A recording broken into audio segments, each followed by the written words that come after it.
Well, I've been doing what I'm doing in one way or another for 44 years now. As a kid in high school, my parents took us abroad, and I got fascinated in how the world is rather strange and needs figuring out. I visited the Soviet Union during high school on a family trip, met a pen pal who lived in East Berlin, visited him after high school, decided I really needed to understand the world a lot better than I did. I grew up in the US Midwest, just outside of Detroit, and the world seemed fascinating to me. So I started in college at Harvard College, studying economics, fell in love with the subject. After graduating from college, I went back to East Germany, learned a bit more, became completely fascinated in the question of what we call in economics comparative economics. Why do different parts of the world live differently? Why are some places rich, others poor? Who's got the best economic system? All of these questions fascinated me already more than 50 years ago. And I've basically continued in that track. I got my PhD at Harvard. I joined the faculty as an assistant professor. They were very kind. They promoted me each year up to full professor. So at a quite young age, I was a senior professor at Harvard. And I was invited to start working on real economic problems in countries that were in crisis, starting in South America, where I worked on and helped to solve what we call a hyperinflation. A hyperinflation is an inflation, everybody knows what that is, but so rapid that the prices are rising by thousands of percent per year. And I helped Bolivia to stop a hyperinflation in 1985. When you do that, you also get involved in foreign policy. You also get involved in international relations, because economies don't just operate on their own. They operate in a political world within a country, but they operate in an international geopolitical world as well. I didn't know that I was doing geopolitics exactly in 1985, but I began to do so. I got invited to a number of other countries. In 1989, a most remarkable thing happened for me. I was invited by the Polish government to help them on their economic crisis. It was a communist government, and I told them I couldn't really help them because one of my heroes, Lech Wałęsa, the head of Solidarity in Poland, was under house arrest. So I would like to help, but I can't really help under such political conditions. The gentleman said to me that he understood, and I said, please call me if anything changes. Well, 4 weeks later, he called and said, we're going to end the martial law. We're going to release Mr. Wałęsa. We're going to start negotiations with the Solidarity movement. And I scurried right over to Poland, and I said I would help to advise both the government and the opposition. Then came elections for the first time in Central Europe in 45 years. Suddenly I was the main outside advisor of the first post-communist government as the Iron Curtain was falling. And I helped them through their economic and political and geopolitical labyrinth, and things worked out quite well. And from there, Mikhail Gorbachev's team called me, said, help us. Soviet Union's got lots of trouble. And so I started working with the economic team of President Gorbachev. Then, of course, as people know, the Soviet Union came to an end. And President Yeltsin's team said, help us. And I said, okay, I will work with you. And I spent a number of years around the region of Russia, Ukraine, Poland, Hungary, Czechoslovakia, which became Czech Republic, and Slovakia, Slovenia, and many, many other places, and became rather deeply involved in the politics and the geopolitics of Central Europe, Eastern Europe, and the former Soviet Union. Now, from there, I was invited to come to Africa, which I had not worked in. I began to visit China and India regularly. I was asked by both governments to give advice in both China and in India. And in Africa, I began a very intensive period for me of 20 years of working on the challenges facing the poorest countries in the world. Well, at that point, the UN Secretary General, Kofi Annan, said, "Come be my advisor." And I said, "Great." And I packed up our bags. The family moved from Harvard, where I was professor, to Columbia University. I came in 2002. I came in a dual capacity as special advisor to the UN Secretary General, Kofi Annan, and as head of a rather remarkable innovation of Columbia University called the Earth Institute, which was focused not only on the economics issues that I had spent my career to that point working on, but the challenges of climate change and technology transformation and so forth. So it expanded my outlook, the questions that I was asking my colleagues, because suddenly I was a director of an institute with hundreds of climate scientists, including a unit of NASA. So it was really quite interesting, quite extraordinary. And I headed the Earth Institute for 14 years, from 2002 to 2016. I served as special advisor for 3 secretaries general, Kofi Annan, Ban Ki-moon, and Antonio Guterres. I continue to be a senior advisor of the United Nations. I've now worked in more than 140 countries, so I've seen the world from all different perspectives. And I suppose that that's what draws me more and more to geopolitics right now, because when you've seen the world not only from the perspective from New York looking out or from Washington looking out, but from Moscow looking across the Atlantic, or from Beijing looking across the Pacific, or from Nairobi in Kenya and so forth, you see things in a very different perspective. And that, I suppose, describes where I am today. Not a US-centered view, but what I hope to be a kind of world-centered view that tries to understand how the different places in the world fit together. So my outline for this discussion already was too long for the amount of time. Normally we do 2 hours, but now, I mean, listeners can hear that there are a lot of places that we could go. I wish we could even just linger on the 1990s, because as I mentioned, I was a student in the early 2000s at NYU. I didn't mention the date, but many of my professors in political science and a lot of the people I've met over the years were diplomats or people in positions of political power during that period who were also at a mature stage in their careers. And I don't know that one can overestimate the psychological impact that the collapse, and I would argue sudden collapse of the Soviet Union, because it really was very sudden at the time that it was experienced by people that wrote about it. In retrospect, people say that it was inevitable, but at the time, it seemed to have shocked a lot of folks. Can I tell you two anecdotes that, two of the most amazing moments of my life? But because I was witness in the front row to this unbelievable revolution that was underway, just after June 4, 1989, Poland had these semi-free elections because it wasn't entirely open democracy yet. It was in a transition from communism to democracy. And in these partially free elections, the Solidarity movement basically won every seat that was contested. And soon after that election, I sat down with one of the most senior people who became the foreign minister of Poland, actually. But at that point, he was just an opposition figure. But Solidarity had won all the contested seats. And he asked me what should be done. And I said, well, you have to form the new government.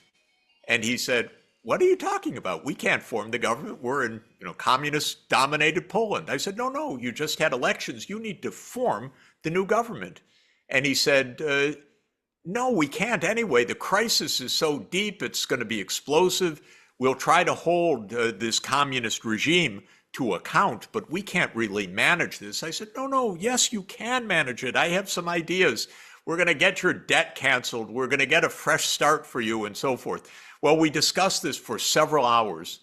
At the end, he stood up very forlorn and said, Mr. Sachs, I feel so bad because I think you are right. And that was, okay, we're going to have to move to some political leadership here faster than we anticipated. So that's how the first post-communist government started to take shape. And in fact, little known fact, but I watched it close up, Mikhail Gorbachev actually helped Solidarity get into the government in Poland. Then just fast forward 2.5 years, 1991, December. I'm invited to head a small delegation of economists to the Kremlin to meet with President Boris Yeltsin, who's president of Russia, but there still is the Soviet Union. This is December 1991, the last days, literally, of the Soviet Union. So we were sitting there in a huge room in the Kremlin. We were across a table, and President Yeltsin had not arrived.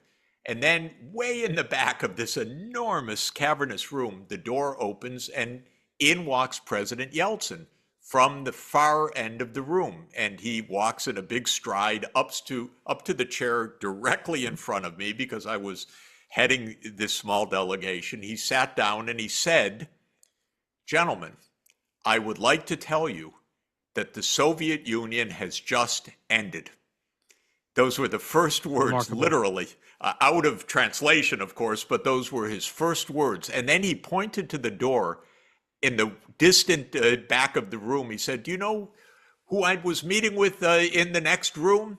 I was meeting with the leaders of the Soviet military, and they have just agreed to the end of the Soviet Union." And I heard this directly, just like that, from President Yeltsin. So these were absolutely extraordinary days.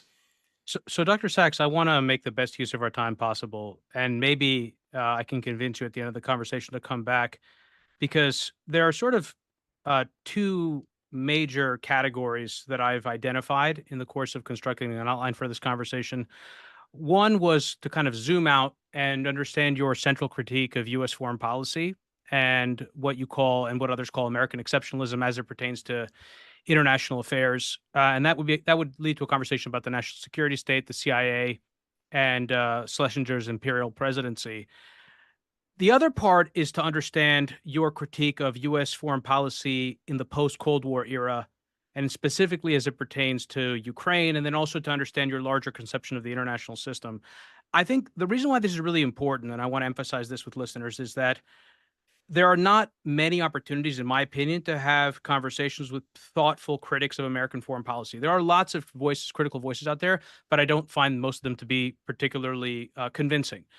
We have had conversations with folks like John Mearsheimer in the past, or my former professor of Soviet history, Stephen Cohen, but we don't have as many as I would like, and this is going to be an opportunity to do that.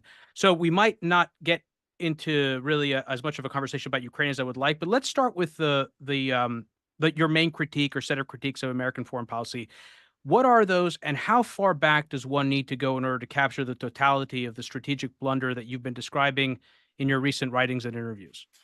Well, these two issues of American exceptionalism and the post-Cold War and how we find ourselves in an outright war with Russia right now, because we are at war. The United States has personnel on the ground that are providing the intelligence and manning the missiles that Ukraine is using to attack Russia. That's us there. The Russians know it too. We're neck deep into this, and it's extremely dangerous because the United States has 6,000 nuclear warheads, and so does Russia. And we're in a shooting match right now that really terrifies me, I have to say. So these issues are conjoined. They're actually the same kind of issue. And my critique is that basically the U.S. is too arrogant the way our government works. It doesn't listen to other countries. It thinks that we always know best. It thinks this is the security state I'm speaking of, not the American people who don't have much say in this, but the security state thinks, well, we're so powerful, we can do what we want. Now, let me quickly add a caveat. Things are changing very fast because things aren't working out the way America wants. So there's a very steep learning curve that's taking place right now. People are even in the security state are understanding, gee, that unipolar moment, that idea that we were the world's sole superpower and so forth, we have to rethink that. So the critique that I'm making is a critique that I've been making for a long time. I wrote a book several years ago before the Ukraine war and its current variant was underway called A New Foreign Policy Beyond American Exceptionalism, because I already felt our arrogance was very dangerous. It's become a lot more dangerous, but also people are beginning to understand that that exceptionalism is also filled with the kind of blinders that are leading us astray. So where does this all come from?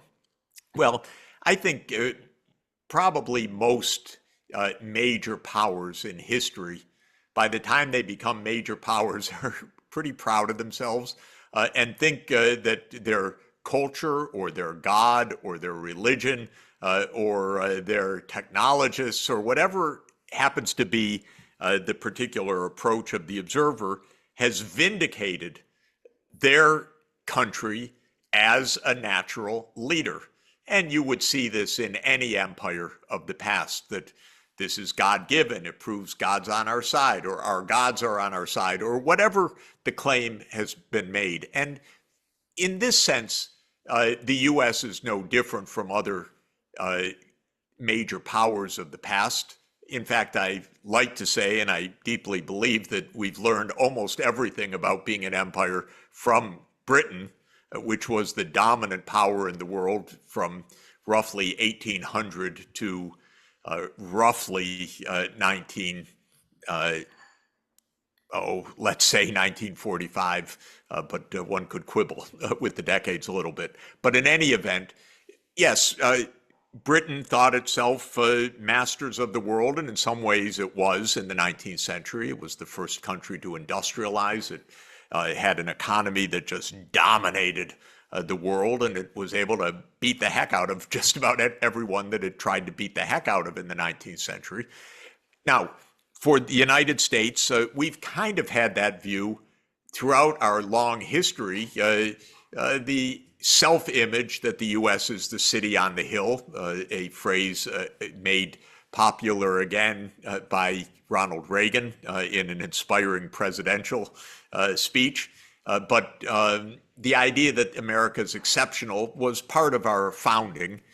But then America, spent 2 centuries at war. We don't really think of it this way, but it was some genocides and some brutal wars across the American continent of defeating native populations, which were nations and had large territories, which we beat them out of over especially the 19th century. And then at the end of the 19th century, in 1898, we had taken over the continent. And almost immediately, the feeling of Teddy Roosevelt and McKinley was, okay, now we expand into the oceans. Now we take the empire in Hawaii. Now we beat the heck out of the waning, faltering, dying Spanish Empire. So we take Puerto Rico, we take Cuba in our hemisphere. We take the Philippines on the other side of the planet. That was 1898 in the Spanish-American War. And America joins about 100 years after, joins the European imperial powers, who have already been transoceanic powers. America's a very late comer to this, but God, what a booming economy with a continental scale economy, huge technological innovations, the wonderful discovery of mass public education, so many things going for the United States, so much natural resource base filled with coal, oil, gas, everything one needs for greatness of military power, of technology, of industry, and so forth. And America does become the dominant economy already in the early 20th century, but not the dominant geopolitical force. But the idea that, oh, we're great, we're really something, is of course bolstered by all of this. Then, I'm speeding history very quickly, but two world wars, Great Depression, and lo and behold, by 1945, Britain is no longer an empire. It's exhausted. It's collapsed. India is about to declare its independence. Within a couple of decades, Britain loses almost all of its imperial possessions that have been conquered over the preceding couple of centuries. And America finds itself essentially as the unrivaled power of the world, but for the Soviet Union, which is much weaker economically and technologically, but militarily is a major power and a nuclear superpower, of course. So that begins the Cold War era. Now, there's a fateful expression that to me changed America because it's so self-flattering. I think it went to our heads, actually, almost in a literal sense.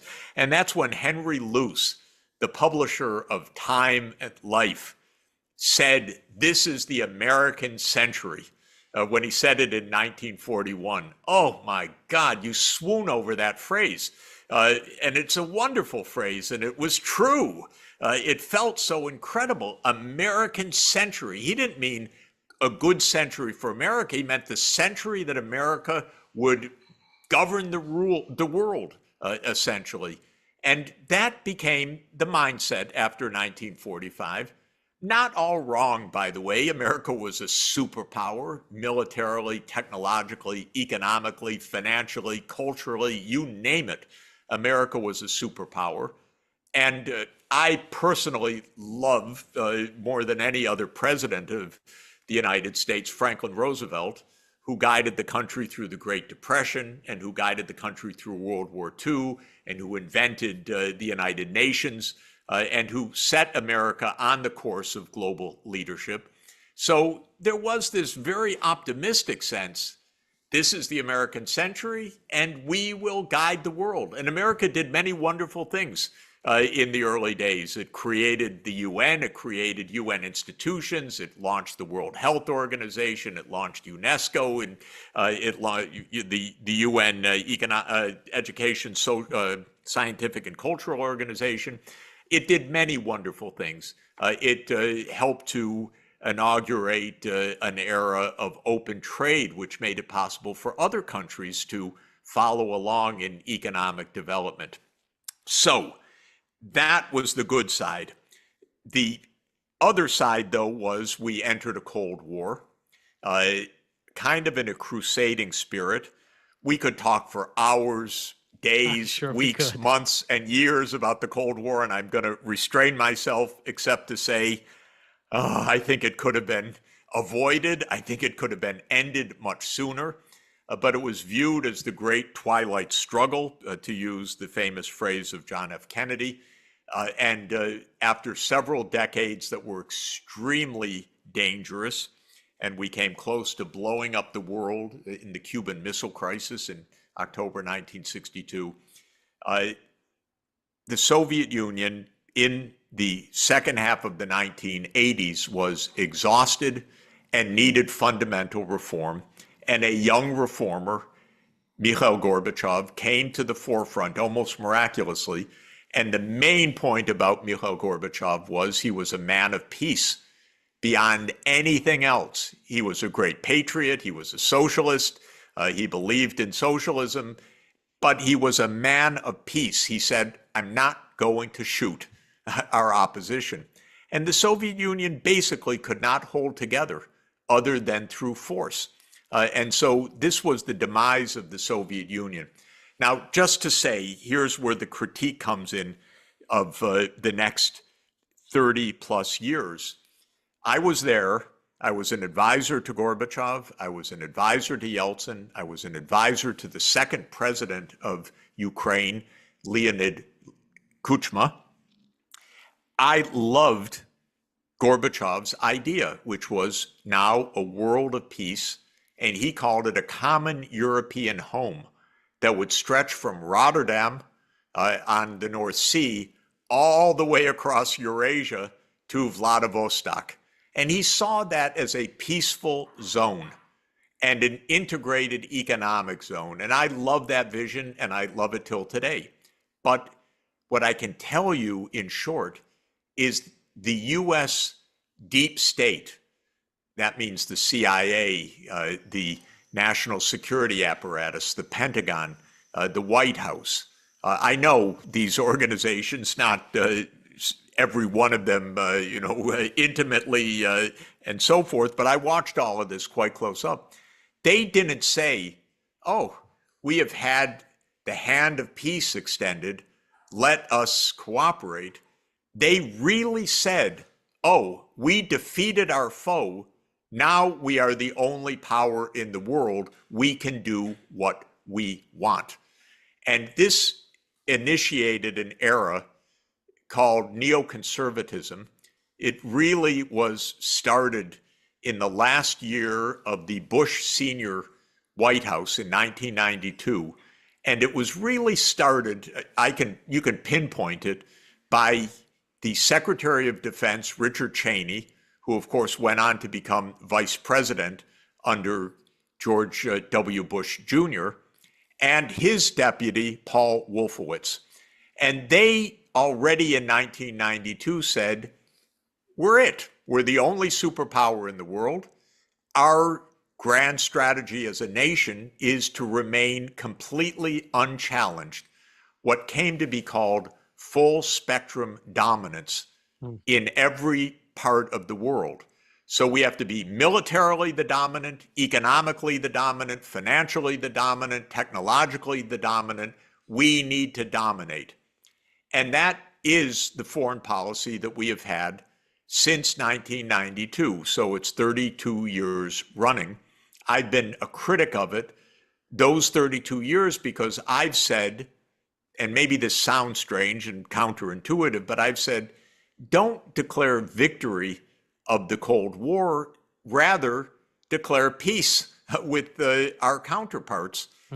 Don't rub their face in it. As Churchill said, in victory, magnanimity, and in peace, goodwill, not conquest. But I watched close up something that Wesley Clark told us about. Wesley Clark was the NATO commander during the Clinton administration. We became friends after that, though we didn't see eye to eye on foreign policy often. But Wesley Clark told a story about walking into the Pentagon he tells it two times, but one is in 2001 after 9/11. And he's told, yeah, we're going to go to war several times because we're going to take out every one of America's enemies. We're going to not just address Al-Qaeda and what's just happened to us after 9/11, but we're going to take out Saddam. We're going to take out Muammar Gaddafi. We're going to take out all of Russia's would-be allies because we are the United States of America. So we launched a lot of wars of choice. And this is what has gotten us into a colossal mess.